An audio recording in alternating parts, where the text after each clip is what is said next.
Ყველა ლურშაბათ 19 საათზე მანულის ტელევიზიის პირდაპირ ეთერში უყურეთ გადაცემას იყავი მოქალაქი. Salam axşamınız xeyir əziz tamaşaçılar. Marnioli televiziyasının canlı yayımında vətəndaş ol verilişidir. Studiyada sizinlə mən Gülbən və Aynurədir. Bugünkü mövzumuz da yenə insan hüquqları və onun mexanizmləridir. Qonağımız isə Gürcüstan Vəkillər Asosiasiyasının üzvü cənab Ceyhun Mamedovdur. Telefon nömrələrimizi xatırladaq. 22-15-92 nömrəmiz aktivdir. Əgər sizin suallarınız olarsa zəng vurub qonağımıza suallarınızı verə bilərsiniz. მოგესალმებით მარნიოლის ტელევიზიის პირდაპირ ეთერშია გადაცემა იყავი მოქალაქე, გადაცემის უწყებით მე აინურა და გიულბენი. თემა გვაქვს ადამიანის უფლებების დაცვის მექანიზმები. სტუდიაში სტუმრად ყავს საქართველოს იურისტთა ასოციაციის წევრი ბატონი ჯეიხუნ მამედოვი და დღეს თემის შესახებ ვისაუბრება. ნომრებს შეგახსენებთ 22-15-92-ია ჩვენი ნომერი, შეგიძლიათ დარეგოთ და დასვათ შეკითხვები. მოგესალმებით ბატონო ჯეიხუნ, დიდი მადლობა მოგზანებისთვის. და კითხვა გვაქვს, პირველი კითხვა ასეთი, თუ ადამიანს აქვს რაიმე პრობლემა, მაგალითად სამსახურთან დაკავშირებით ან სახელშეკრულებულ ურთიერთობიდან გამომდინარე, საიდან უნდა დაიწყოს ადამიანმა ამ პრობლემის გადასაჭრელად გზების ძიება? მოგესალმებით პატივისცემლო მაყურებლებო.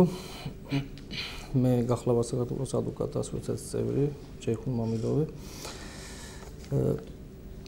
ჯერ დავიწყოთ იქიდან, ანუ პიროვნება მოქალაქემ როცა მიმართავს ნებისმიერ სამსახურში, ეს ასევე ნიშნავს თუ გინდა კერძო კომპანია იყოს, ან კერძო ანუ შეპესი, ან იურიდიული პირი, ასევე სახელმწიფო უწყებაში. როცა დაიწყებს სამსახურში მუშაობას, მაშინ იდება შესაბამისად კანონის მიხედვით ხელშეკრულება. ეს ნიშნავს შრომით ხელშეკრულება. ანუ შრომით ხელშეკრულების პირობები მხარეების მიერ, რა თქმა უნდა, ორმხრივი შეთანხმების საფუძველზე მუშავდება, შემუშავდება და იქ ასევე ანუ პირველ რიგში კანონის შრომის საქართველოს კანონის შრომის შესახებ უნდა დაიდოს ხელშეკრულების პუნქტებში და რომელიც უნდა ის ხელშეკრულების ნებისმიერი ანუ პუნქტების გათვალისწინებით როგორც დამსაქმებელი, ასევე დასაქმებული უნდა დაიცვან ხელშეკრულების პირობები. თუ იმ შემთხვევაში დავუშვათ რომელიმე მხარემ მათ შორის დასაქმებული, ასევე დამსაქმებული თუ დაარღვევს ხელშეკრულების პირობებს, მაგ შემთხვევაში მოქალაქეს შეუძლია მიმართოს სასამართლოში სარჩელის გზით. სასამართლოში მიმართვის წესი, ანუ ეს სარჩელის ფორმა ნებისმიერი იურიდიული უწყების ინტერნეტ საიტზე თქვენ შეგიძლიათ იპოვოთ, როგორც იუსტიციის საბჭოს ოფიციალურ საიტის ვებგვერდზე, ასევე სხვა უზენაეს სასამართლოს და ასე შემდეგ ვებგვერდზე, სადაც ანუ იუსტიციის საბჭოს მიერ დამტკიცებული სარჩელის ფორმა არსებობს სასამართლოში მიმართვისათვის. იუსტიციის საბჭოს დამტკიცებული ფორმის ორი ანუ არსებობს ორი გზა. თუ მოქალაქემ რაიმე დაუშვათ მუშაობდა სახელმწიფო სამსახურში, მაგ შემთხვევაში უკვე უნდა აღძრას ადმინისტრაციული სარჩელი შესაბამისად, მაგრამ თუ მოქალაქემ მუშაობდა, ანუ შრომითი ურთიერთობის შეწყვეტამდე მუშაობდა კერძო კომპანიაში, ან კერძო პირთან, მაშინ კანონის მიხედვით შესაბამისად უნდა მიმართოს სამოქალაქო წესით. და ხოლო სასამართლოში მიმართვისას როგორც სამოქალაქო საპროცესო კოდექსის შესაბამისად სარჩელის ფასი განისაზღვრება 100 ლარის ოდენობით, მაგრამ თუ მოქალაქემ მიმართავს და ხელფასის აღებასთან დაკავშირებით, მაგ შემთხვევაში ეს ანუ სახელმწიფო ბაჟი არ იბეგრება. და ესეთი არის Bəli, tamaşaçılar, birinci sualımız belə olmuşdu ki, qonağımıza, əgər insanın hansısa problemi varsa, məsələn, iş yeri ilə əlaqədar, başqa insanlara münasibətdə və ya hansısa müqavilə məsələsi ilə bağlı, o bu problemin aradan qaldırılması üçün yol axtarmağa haradan başlamalıdır? Və indi qonağımız Azərbaycan dilində də bu suala cavab verəcək.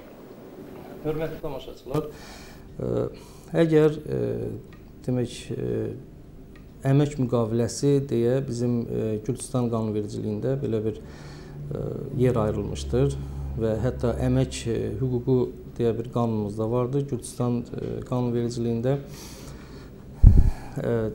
vətəndaş əgər dövlət müəssisəsində işə başlayarkən və ya özəl bir müəssisədə işə başlayarkən onunla demək əmək müqaviləsi bağlanır. Əmək müqaviləsində əmək haqqında qanunun bütün tələbləri nəzərdə tutularaq iki tərəfli əmək müqaviləsi bağlanılır və bu əmək müqaviləsinin əgər tərəflərdən, yəni iş verən və ya işçi tərəfindən hər hansı bir maddəsi pozularsa, o zaman vətəndaşın demək məhkəməyə müraciət etmək hüququ vardır.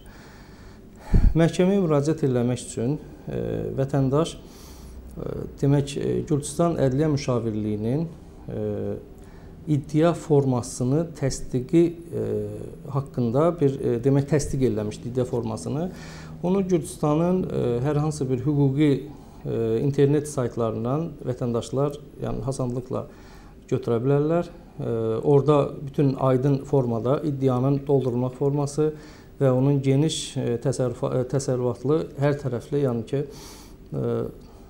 bütün iddia formasını doldurmaq unsurları vardır. Yəni, iki cür iddia qaldırıla bilər. Əgər vətəndaş demək öz hüquqlarının pozulduğunu dövlət müəssisəsində işləyərkən orada əgər anlayırsa, o zaman inzibati formada iddia qaldırmaq məcburiyyətində qalır. Əgər vətəndaş hər hansı bir özəl bir şirkətdəmi deyək və ya məsələn individual müəssisədəmi deyək, öz əmək hüququnun pozğuntusunu anlamışsa, o zaman demək yəni mülki formada iddia qaldırma hüququna malikdir. Və mülki formada iddia qaldırıldıqda demək ilkin məhkəməyə, yəni ki, demək rayon və ya şəhər məhkəməsinə müraciət etmək hüququ vardır. Rayon məhkəməsində Gürcüstan demək mülki prosessual məcəlləsinin dövlət rüsumu haqqında bir bölüm var orada. Yəni o bölümün əsasında məhkəməyə, yəni ilkin məhkəməyə müraciət üçün hər minimal iddia ödənişi 100 laridir.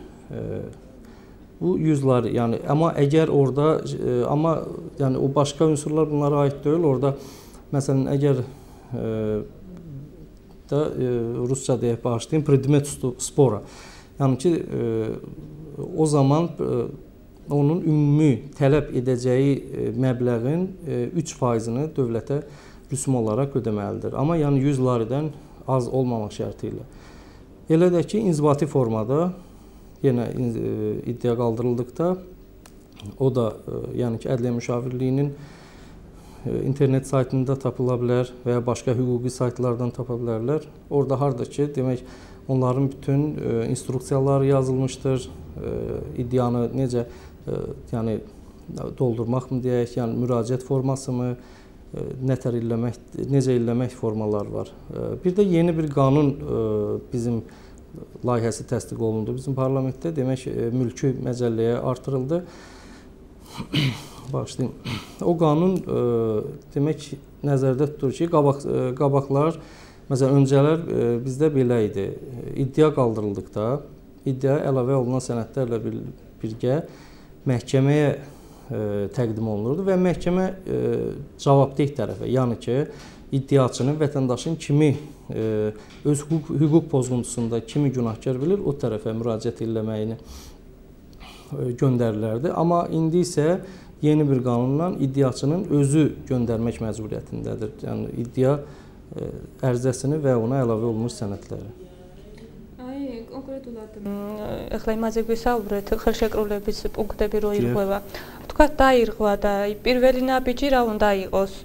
პირდაპირ სასამართლოში წასვლა თუ ზეპირი მოლაპარაკებები? ზეპირი მოლაპარაკების მიუღწევლობის შემთხვევაში, რა თქმა უნდა, ის პირდაპირ ხელშეკრულების პუნქტშიც აისახება, რომ ზეპირი ანუ მოლაპარაკების მიუღწევლობის შემთხვევაში მოქალაქეს უფლება აქვს, ან მხარეებს ხელშეკრულებაში კი არ წერია, რომ დაუშვათ მოქალაქეს ან დამსაქმებელს, ან დასაქმებულს, ანუ მხარეებს უფლება აქვს მიმართოს სასამართლოში. ასევე ხელშეკრულებას შეიძლება დაემატოს ესეთი პუნქტი, რომელიც არსებობს ჩვენი კანონმდებლობაში, რომ დარღვევის შემთხვევაში მხარეების მიერ სარჩელი უნდა განიხილოს არბიტრაჟი, ანუ ადრე კერძო არბიტრაჟი, მერე ახალი კანონი შემოიღეს და ახლა არსებობს არბიტრაჟი. ამ შემთხვევაში სასამართლოს, ანუ პირველი ინსტანციის სასამართლოს უფლება არ აქვს, რომ განიხილოს ესეთი სახის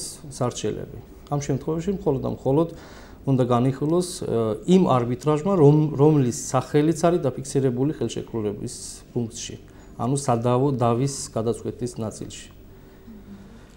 Bəli, sualımız belə olmuşdu ki, əgər müqavilənin hər hansı bir bəndi pozularsa, birinci addım nə olmalıdır? Tərəflər öz arasında şifahi danışıqlar, yuxarı orqanlara müraciət, yoxsa elə birbaşa məhkəməyə müraciət etməlidirlər? Demək, tərəflər arasında hər hansı bir əgər anlaşılmaz bir hüquq pozuntusu mu deyək və ya mübahisə mi deyək olduğu zaman, o zaman tərəflərin yəni ixtiyarı var ki, o birbaşa demək əmək müqaviləsində də qeyd olunur. Yəni tərəflər əmək müqaviləsindən başqa əmək haqqında qanunda da qeyd olunur ki, tərəflər ilkin olaraq aralarında bu mübahisəni yəni hasant bir yoluna qoymaq məsələsini həll edərlər. Amma əgər hər hansı bir məqsədə nail olmadıqları vaxtı, o zaman tərəflərin ixtiyarı var, ilkin məhkəməyə müraciət etsinlər iddia ilə. Amma belə bir şey də olur, məsələn, belə bir hallarla da qarşılaşmışıq. Demək, elə müqavilələr olur ki, əmək müqavilələri, yəni o əmək müqavilələrində, yəni demək, mübahisənin həlli hissəsində, müqavilənin mübahisənin həlli hissəsində, məsələn, məhkəmə yerinə arbitraj deyə, yəni bizim Gürcüstan Mülki Prosessual Məcəlləsində də arbitraj haqqında qanuna yer verilmişdi. Arbitraj haqqında qanun da var, başqa, amma yəni Mülki Prosessual Məcəllədə də var bu haqqında danışıq. Arbitraj məhkəməsinin, yəni baxılmaq halı olursa müqavilənin hər hansı bir punktunda, o zaman tərəflər məcburdular arbitraj məhkəməsinə müraciət edərlər və hansı arbitrajın adı yazılıbsa, yəni arbitrajlar indi Tiflisdə, məsələn, Tbilisidə çoxdur arbitraj, Marneuluda yoxdur, düzdür, bu gün Rustavi şəhərində var arbitraj. Arbitraj məhkəməsinə müraciət etməyə məcbur olurlar. Amma o zaman ilkin məhkəmənin, yəni Gürcüstan Mülki Prosessual Məcəlləsinin əsasında ilkin məhkəmənin bu mübahisəni baxma hüququ olmur. Yəni əgər ilkin məhkəməyə belə bir iddia ilə müraciət olunarsa, onda ilkin məhkəmə orada prosessual normaya əsasən, yəni işə xitam verməyə məcbur olur və ya işi demək arbitraj məhkəməsinə göndərməli olur. აი თუ ზეპირად მიღწეული შეთანხმებას რამდენად აქვს იურიდიული ძალა უკვე შემდგომ სასამართლო განხილვის დროს?